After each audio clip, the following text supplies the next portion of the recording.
Our team developed a Quake table for Brother Harris. The team consists of Jerome Ashford, Matt Scott, Jason Blatter, Andrew Woods, and Doug Griffith. Brother Harris has a PhD in Civil and Environmental Engineering and currently is a professor at BYU Idaho in the Mechanical and Civil Engineering Department. His interests are structural engineering, cement-based materials, and failure analysis. He has professional licensure in Idaho and California. Brother Harris is an avid educator and likes to use object-oriented lessons.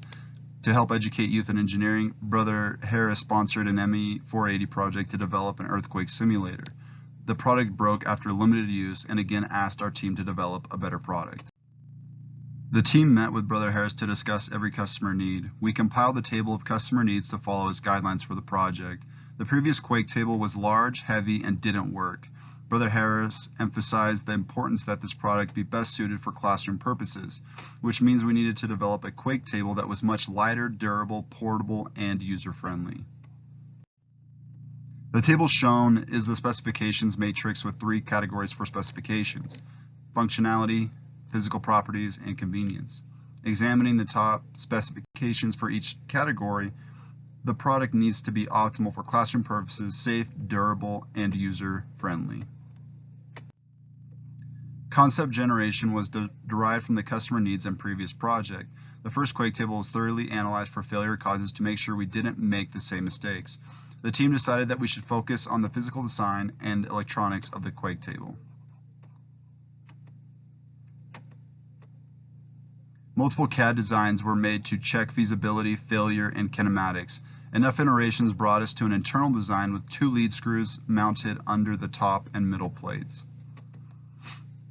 The electronics were schematically drawn multiple times and tested before installation to make sure all customer needs were met.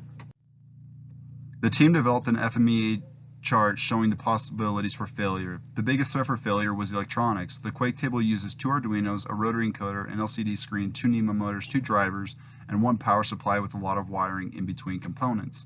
The team spent a lot of time developing and testing the electronics for this project. The first prototype was made of fiberboard and consisted of 1 lead screw and linear rails.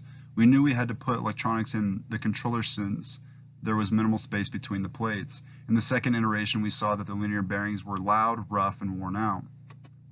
Designing and developing 2 prototypes was crucial for the success of this project. As stated previously, the electronics were the most likely to fail. The 2 biggest problems were power supply and signal control. The Quake table needs a lot of power to turn the lead screws and run the electronics inside the controller. The NEMA motors were really sensitive to the input signal. We took different approaches to the programming and electrical current to make sure the motors could withstand the requirements. The team spent countless hours testing, modifying, and improving the electronics for this project. The current pandemic hurt the project schedule just like everyone else's. Fortunately, we were able to deliver a successful product to our customer by the end of the semester. The team developed a booklet containing all the necessary information that Brother Harris could need. Here is a short video showing the Quake table in action.